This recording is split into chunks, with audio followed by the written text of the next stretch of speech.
السلام علیکم۔ Lecture 18 third year اسلامیات لازمی۔ ٹاپک ہے ہمارا اخلاقی اقدار۔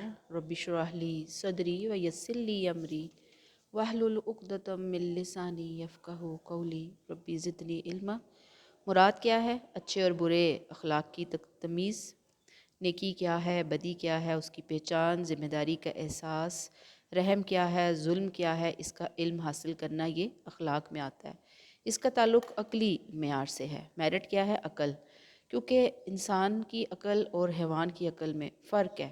حیوان کی عقل پستی کے حوالے سے ہوتی ہے نا، ان کے اندر فطری اور فطرتی اور جبلی طور پر وہ اپنی ذات کے خول میں بند ہوتے ہیں۔ ان کی تمام جسمانی اور عقلی جو حرکات ہوتی ہیں، عمل ہوتا ہے، اس کا محور ان کی ذات، یعنی کہ وہ اپنی ذات سے ہٹ کے باہر کچھ سوچ نہیں سکتے جو حیوانات ہوتے ہیں۔ لیکن جو بنی نوع انسان ہے، اس میں عقل جب اللہ تعالیٰ نے ڈالی ہے تو وہ عقل ایسی عالی شان حیثیت سے ڈالی کہ ان میں اعلیٰ اخلاقی اقدار پیدا ہوئے۔ انسان کے اخلاق سے ہی اس کی شخصیت کا پتہ چلتا ہے، اس کا اٹھنا بیٹھنا، بولنا چالنا، پہننا اوڑھنا، کھانا پینا، یہ سب اس کی اخلاقی تہذیب کی ترجمانی کرتے ہیں۔ معاشرے میں ایک وہ کامیاب انسان کے طور پر سامنے آتا ہے، اس کا رہن سہن میل ملاپ ایک اچھا انسان ہونے کی غمازی کرتا ہے۔ معاشرہ اس پر گواہ بنتا ہے۔ اپنے اچھے اخلاق کی بنا پر وہ نہ صرف دنیا بلکہ آخرت میں بھی کامیابی کی ضمانت حاصل کر لیتا ہے۔ اب مذہب اور اخلاقی اقدار کیا چیز ہیں کہ تاریخ انسانی میں مذہب اور علم الاخلاق کا تعلق ابتدائی سے ملتا ہے۔ کوئی بھی دور جو ہے دور مذہبی تعلیمات سے خالی نہیں رہا۔ مذہب اور اس کی اخلاقی تعلیمات نے انسان کی زندگی کو بہت میننگ دیے ہیں۔ دنیا کے مختلف مذاہب ہیں، ان میں سب کے ہاں اپنے مخصوص نظریات ہیں۔ اخلاقی اقدار کا سکھانا یعنی تدریس ہے۔ یہ بتاتے ہیں کہ انسان میں مساوات، ہمدردی، خدمت خلق، دیانتداری کے مامعنی کون سی چیزیں ہوتی ہیں۔ ہر دور میں مذہب کو معاشرے میں مقدس مرکزی حیثیت حاصل ہوتی ہے۔ مذہب اور اخلاقیات کے دائرے غیر مشترک کہنا غلط ہوتا ہے، کہ غیر مشترک نہیں ہیں، ایک ہی جیسے ہیں۔ جو فعل مذہب کی غیر موجودگی اور اخلاقی دائرہ کار میں اچھائی یا برائی کے نقطہ نظر سے دیکھا جاتا ہے، وہی کام مذہب کی روح سے نیکی اور بدی کی اصطلاح میں زیر بحث رہتا ہے۔ جہاں اخلاقیات کو دیکھیں گے ہم کہ عقل اور شعور پہ ڈیپینڈ کرتی ہے، وہیں مذہب وحی اور الہام پر ڈیپینڈ کرتا ہے۔ عام طور پر غیر مذہبی لوگ یہ سمجھتے ہیں کہ انسان اپنے آپ کو بے سہارا اور بے بس محسوس کرتا ہے، وہاں وہ مذہب کی آڑ لیتا ہے۔ تاریخ بنی نوع انسان اپنی الجھنوں اور بے قراری سے نجات پانے کے لیے مذہب اور ماورائی قوتوں کا اسیر رہا ہے۔ مذہب میں اخلاقیات کی حیثیت ریڑھ کی ہڈی کی مانند ہے۔ مذہب کی اخلاقی اقدار معاشرے کو جہاں مہذب بنانے میں معاون ثابت ہوتی ہیں، وہیں تعصب اور نفرتوں کو ختم کر کے امن و سلامتی کا درس دیتی ہیں۔ اسلام دین فطرت ہے۔ اس کا مطلب کیا ہے کہ اسلام عین انسانی فطرت کے مطابق ہے۔ انسانی طبیعت سے میل کھانے والے مذاہب اسلام میں جبلتوں کی تسکین سے لے کر اقتصادی معاملات تک اخلاقی اصول وضع کیے گئے ہیں۔ ان اصول و قوانین کا علم قرآن سے ہوتا ہے، جو پیغمبر اسلام محمد مصطفیٰ صلی اللہ علیہ وسلم پر نازل کیا گیا۔ اب ہم دیکھتے ہیں کہ قرآن 30 پارے پر مشتمل ہے، 30 پارے ہیں۔ مخاطب کون ہے؟ انسان ہے۔ پیغمبر اسلام نے اپنی زندگی قرآن میں دیے گئے قوانین کے مطابق بسر کی، بلکہ یہ کہنا مناسب ہوگا کہ جو کچھ قرآن میں بیان کیا گیا ہے، ان اخلاقی اور سماجی اقتصادی قوانین کو پیغمبر اسلام نے عملی طور پر لوگوں کے سامنے پیش کیا۔ اب یہ ساری جو اخلاقی اقدار کی آپ دیکھ لیں، یہ انٹروڈکشن پڑھ رہے ہیں، یہ کافی مشکل سا ہے۔ یہ نہیں مشکل اس سینس میں کہ بس اس کو دماغ میں بٹھا کے اپنے الفاظ میں اس کو رٹا لگائیں۔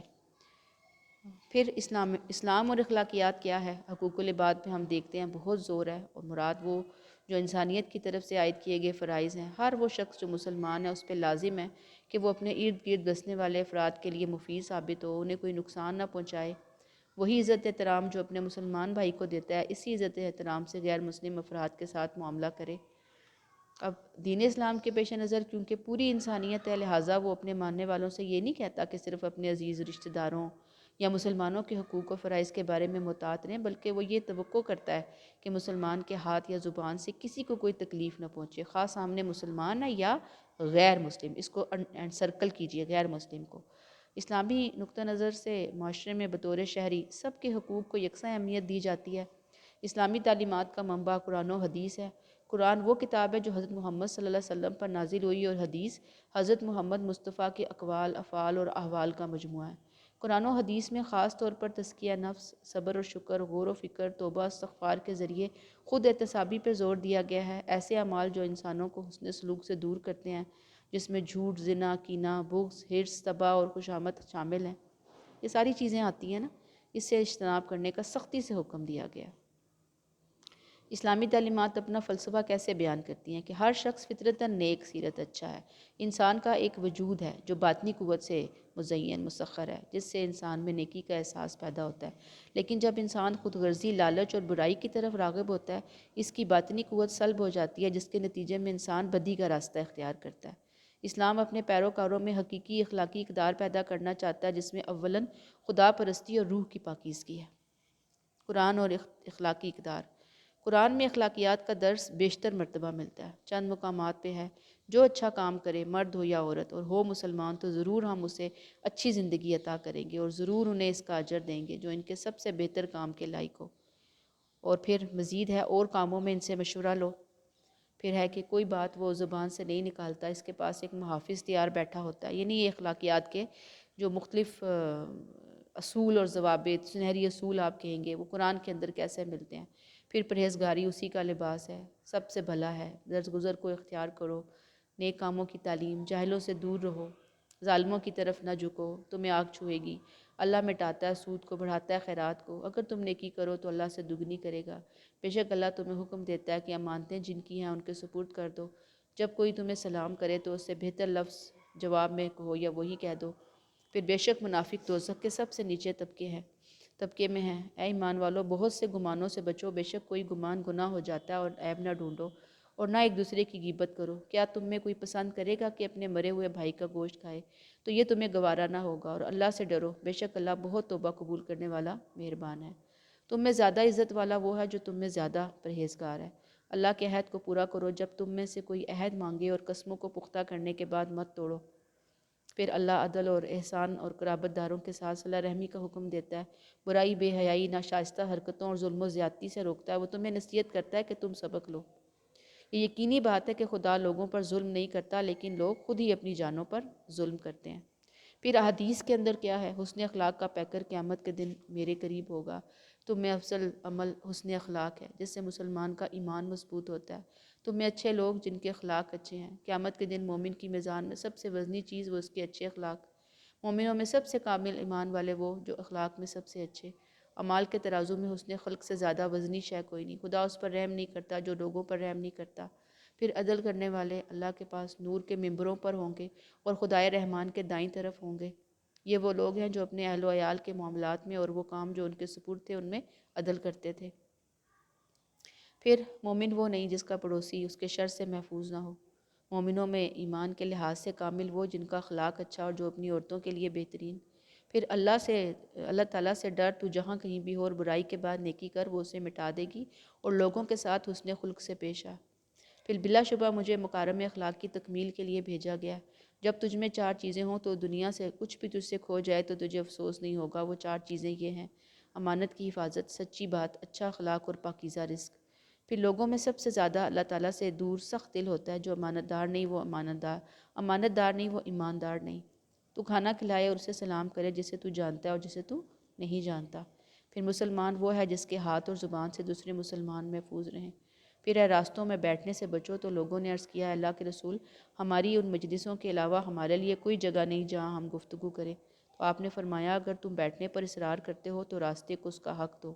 انہوں نے عرض کیا، اللہ کے رسول، راستے کا حق کیا ہے؟ آپ نے کہا، نگاہ کو جھکانا، تکلیف کو روکنا، سلام کا جواب، نیکی کا حکم، برائی سے روکنا۔ پھر کوئی آدمی دوسرے کو اس کی جگہ سے نہ اٹھائے کہ خود وہاں بیٹھے، لیکن فراخی پیدا کرو اور وسعت پیدا کرو۔ پھر اللہ نے، یہ سب اخلاقیات کی باتیں ہیں، اللہ نے تم پر ماؤں کی نافرمانی، بخل، چھیننا، بیٹیوں کو زندہ دفن کرنا حرام قرار دیا، تمہارے لیے بحث و تکرار، زیادہ سوال، مال ضائع کرنا ناپسند قرار دیا۔ پھر فرمایا، اپنے بھائی کی مدد کرو، چاہے ظالم ہو یا مظلوم۔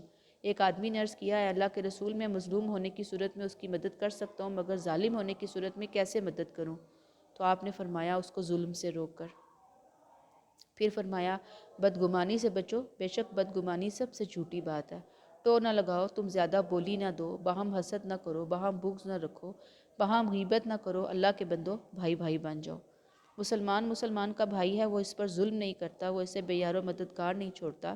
جو کوئی اپنے بھائی کی حاجت روائی میں ہوتا ہے، اللہ اس کی حاجت روائی فرماتا ہے۔ جو کوئی کسی مسلمان کی کوئی حاجت مشکل دور کرے گا، اللہ قیامت کے دن کی مشکلات میں سے اس کی کوئی مشکل دور فرمائے گا۔ بیواؤں اور مسکینوں کے لیے دوڑ دھوپ کرنے والا، اللہ کی راہ میں جہاد کرنے والے، رات بھر قیام کرنے والے یا دن بھر روزہ رکھنے والے کی مثل ہے۔ پھر ہم دیکھتے ہیں اسوہ حسنہ اور اخلاقی اقدار خدا کی خوشنودی اور لوگوں میں پسندیدہ شخصیت کا شرف حسن اخلاق سے ہی حاصل ہوتا ہے۔ اسلام کی تمام تر تعلیمات کا لب لباب حسن اخلاق۔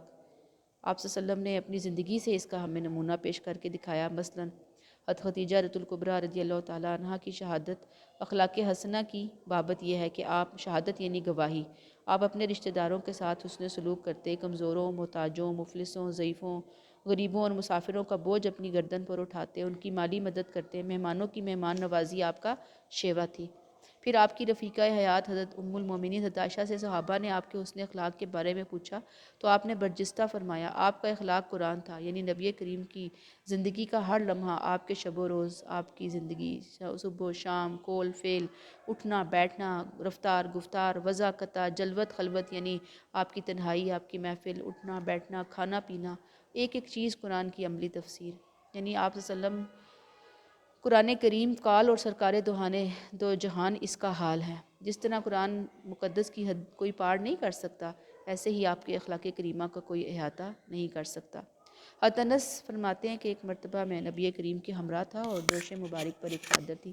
اچانک ایک اعرابی آیا، بدو، اس زور سے چادر مبارک کو کھینچا کہ آپ اس کے برابر آ گئے اور آپ کی گردن مبارک پر چادر کی خراش کے نشان آ گئے۔ اعرابی کہنے لگا کہ آپ جی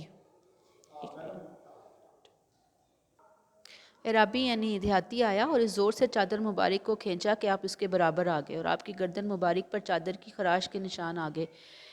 اعرابی کہنے لگا کہ آپ نے اللہ کے مال میں کچھ عطا فرمائے۔ آپ اعرابی کی حرکت پر رحمت عالم کو نہ غصہ آیا اور نہ آپ نے اس سے اعراض کیا، بلکہ ہنس کر اس کی طرف متوجہ ہوئے اور عطیہ دینے کا حکم فرمایا۔ پھر جنگ احد میں آپ کے دندان مبارک شہید ہو گئے اور آپ کا چہرہ مبارک لہو لہان ہو گیا۔ صحابہ نے آپ کو جب اس حال میں دیکھا تو عرض کیا کہ آپ ان کافروں کی ہلاکت کی دعا فرمائیں کہ انہیں اپنے کیے کی سزا ملے، لیکن آپ نے ان ستم گروں اور اذیت پہنچانے والوں کے لیے دعا کی کہ اے اللہ میری قوم کو ہدایت دے۔ فتح مکہ کا دن ہے۔ تمام مہاجرین جنہوں نے آپ صلی اللہ علیہ وسلم پر ظلم و ستم کے پہاڑ توڑے تھے، سب کے سب گرفتار کر کے رحمت عالم کے دربار میں حاضر۔ تمام مجرمین ہیں، یہ مہاجرین نہیں ہیں، ٹھیک ہے، یہ اس کو ٹھیک کر لیجئے گا۔ مکہ کے سارے ستمگر سر جھکا کر سرکار کے فیصلے کا انتظار کرنے لگے اور ہر ایک مجرم اپنے اپنے مظالم کو یاد کر کے اپنے انجام کی فکر کرنے لگا۔ اتنے میں نگاہ نبوت ان کی طرف اٹھی اور ارشاد ہوا، میرے بارے میں تمہارا کیا خیال ہے؟ تمام لوگوں نے سہمی ہوئی آواز میں کہا کہ ہم آپ کو کریم ابن کریم پاتے ہیں، ہمیں آپ سے رحمت کی امید ہے۔ یہ سن کر رحمت عالم نے فرمایا، اے اہل مکہ، سزا تو کجا، میں تو یہ بھی پسند نہیں کرتا کہ آج تمہارے لیے کوئی ملامت کا لفظ بولوں۔ جاؤ تم سب آزاد ہو۔ اور وہ سب آپ کے خلق عظیم سے اتنا متاثر ہوئے کہ ان کی آنکھوں سے ندامت کے آنسو نکل پڑے اور سارے مجرموں نے کلمہ پڑھ کر اسلام قبول کر لیا۔ 9 ہجری میں اسلامی لشکر جب فاتحانہ شان و شوکت کے ساتھ یمن میں داخل ہوا تو لشکر اسلامی کے ڈر سے عدی بن حاتم نے یمن چھوڑ کر ملک شام راہ فرار اختیار کی۔ ان کی بہن گرفتار ہو کر مدینہ آ گئیں اور رسول پاک کے اخلاق حسنہ سے اتنی متاثر ہوئیں کہ واپس جا کر اپنے بھائی عدی کو بارگاہ رسالت مواب میں حاضر ہونے کا مشورہ دیا۔ عدی بہن کے مشورے پر مدینہ طیبہ حاضر ہوئے اور رسول صلی اللہ علیہ وسلم سے ملاقات کی۔ اللہ کے رسول عدی کا ہاتھ تھام کر کاشانہ نبوت کی طرف آ رہے تھے کہ راستے میں ایک بڑھیا سے ملاقات ہوئی۔ اس نے رسول صلی اللہ علیہ وسلم کو روک کر طویل گفتگو کی تو رسول اللہ صلی اللہ علیہ وسلم کی خندہ پیشانی اور اخلاق حسنہ سے متاثر ہو کر عدی بن حاتم برجستہ کلمہ پڑھ کر مشربہ اسلام ہو گئے۔ گویا ہم آپ کی زندگی پر نظر ڈالیں تو ہم دیکھتے ہیں کہ نبی کریم نے کٹھن حالات میں بھی کبھی اس حسن اخلاق کا دامن ہاتھ سے نہیں چھوڑا، کسی بد سے بدتر دشمن کو بد دعا نہ دی۔ یہی وجہ ہے کہ حضرت عمر جب آپ کو نعوذ باللہ شہید کرنے کے ارادے سے نکلے اور اپنی مسلمان بہن کے حسن سلوک اور اخلاق سے متاثر ہو کر آپ کے ہاتھوں کلمہ پڑھ کر مسلمان ہوئے۔ پھر آپ صلی اللہ علیہ وسلم کے پاس حضرت علی جیسی بہادر اور نڈر شخصیات بھی تھیں، مگر آپ نے ہمیشہ صحابہ کو تشدد اور جبر سے منع فرمایا، دین اسلام کے پھیلاؤ کے لیے تلوار اور مار دھاڑ کے بجائے اپنی مثال دی۔ آپ صلی اللہ علیہ وسلم کے اسوہ پر عمل کرنے والے مسلمان رہنماؤں کے حسن سلوک اور اخلاقیات کی برکت سے پوری دنیا میں اسلام کا بول بالا ہوا ہے۔ پھر ہم دیکھتے ہیں کہ جو اہل تصوف ہیں ان کے نزدیک اخلاقی اقدار کیا ہیں۔ اسلام میں تزکیہ نفس سے مراد قلب کا پاک کر لینا لیا جاتا ہے، جس سے انسان تصوف میں غوطہ لگا کر اپنی باطنی اور روحانی پاکیزگی عمل میں لاتا ہے۔ تصوف کی بنیادی اصول کیا ہیں؟ کم سونا، کم بولنا، کم کھانا۔ اس میں انسان میں جب یہ انسان کرتا ہے تو خدائی صفات نشو و نما پاتی ہیں۔ یوں ہر مسلمان رسول مکرم کے اعلیٰ اخلاق کے نقش قدم پر چلنے کی جدوجہد کرتا ہے اور مرد مومن مرد حق بننے کی جستجو کرتا ہے۔ الکندی کے مطابق انسان خدا کی صفات پر تخلیق کیا گیا ہے، جبکہ شر اور برائی ایک اضافی چیز ہے۔ عقل پر جذبات غالب آنے کی صورت میں شر جنم لیتا ہے، اور جب چیزیں اپنے محور اور امداد سے ہٹ جاتی ہیں تو وہ شر کی صورت اختیار کر لیتی ہیں۔ الکندی کے نزدیک بہترین اخلاق وہ ہے، الکندی جو ہے نا یہ سمجھیں اپنے زمانے کے اسکالر ہی ہیں، وہ جو خوف سے ماورا ہو۔ پھر اخلاقی اقدار اپنانے کے طریقے۔ انسان کی شخصیت کا نکھار اخلاقی اقدار اپنانے میں مضمر ہے۔ اچھے اخلاق کی بدولت انسان نہ صرف اس دنیا میں مرنے کے بعد بھی اعلیٰ اخلاق مقام پر قائم فائز ہونے کی سعادت سے بہرہ مند ہوتا ہے۔ علامہ ابن مسکیویہ نے اچھے اخلاق کو اپنانے کی نہ صرف تلقین کی بلکہ نفس کی تہذیب تربیت کے لیے بہت سے نکات پیش کیے۔ جب انسان ان پر عمل کرے تو اس کے اخلاق بہتر ہو سکتے ہیں۔ اب دیکھیں قرآن نے اتنے اخلاق بتائے، نبی کریم صلی اللہ علیہ وسلم نے اتنے اخلاق بتائے، ہم اگر ان چیزوں کو لے آئیں نا تو ہمارے اخلاق بہترین ہو جائیں گے۔ لیکن بہرحال یہ چیزیں ہمیں دیکھنی ہیں کیا ہیں۔ تمام افعال و اعمال میں خیر کو شر پر، عقائد میں حق کو باطل پر، اقوال میں سچائی کو کس پر ہمیشہ فوقیت دینی چاہیے۔ پھر انسانی نفس کی خواہشات کے خلاف ہمیشہ برسر پیکار رہنا چاہیے، اور اللہ اور اس کے رسول کی جو تعلیمات ہیں، حکم ہیں، ان کو مقدم رکھنا چاہیے، یعنی پریورٹی دینی چاہیے۔ تمام جرائم کی وعیدوں کو یاد رکھنا چاہیے اور تمام گناہوں سے بچنے کی کوشش کرنی چاہیے۔ لوگوں سے امیدیں نہ لگائیں، لوگوں کے ساتھ بے تکلف ہونے سے اعتراض کریں تاکہ ان پر اعتماد کرنے کی نوبت نہ آئے۔ جب نفس کثرت کلام کی طرف مائل ہو تو نفس کو کثرت کلام سے روکنا چاہیے اور عقل سے مشورہ کرنا چاہیے۔ پھر اپنے حال کی حفاظت کرنی چاہیے، لوگوں سے اختلاط کی حالت و کیفیت میں فساد اور گناہوں میں مبتلا نہیں ہونا چاہیے، صرف ان چیزوں کا شوق ہونا چاہیے جو کہ آخرت کے اعتبار سے اہمیت کی حامل ہیں، اور ان چیزوں سے اجتناب کرنا چاہیے جو کہ لا یعنی اور فضول ہے۔ موت کا ڈر دل سے نکال دینا چاہیے اور فقر کے خوف کو بھی دل میں جگہ نہیں دینی چاہیے۔ اللہ رب العزت کی رضا پر راضی رہنا اور اس سے امید رکھنی چاہیے۔ اللہ رب العزت پر توکل اور تمام معاملات اس ذات کی طرف لوٹانے چاہیے۔ ضرورت اس کام کی ہے کہ ہم اخلاقی اقدار کو مادیت پر غالب رکھیں اور ذاتی مفادات سے بالاتر ہو کر انسانیت اور اسلام کو مد نظر رکھتے ہوئے خود کو ایک اچھے باعمل تربیت یافتہ با اخلاق انسان اور مسلمان کے طور پر دنیا کے سامنے پیش کریں۔ اب انہوں نے ملخص و ماخوذ از یہ کہاں سے لیا یہ سارے کے سارا ٹاپک؟ قرآن سے ہے، کتب حدیث ہے، پھر نبی کریم کے اخلاق مبارکہ کی چند جھلکیاں ڈاکٹر فیض احمد چشتی، پھر اخلاقی اقدار رانا سعید احمد، پھر اخلاقی اقدار کا فروغ کیوں کر ممکن ہوا یہ محمد یوسف منہاجین ہے۔ تو یہ ہمارا اخلاقی اقدار کا ٹاپک کمپلیٹ ہو گیا۔ اگلا جو ہمارا ٹاپک ہے وہ ہے بنیادی حقوق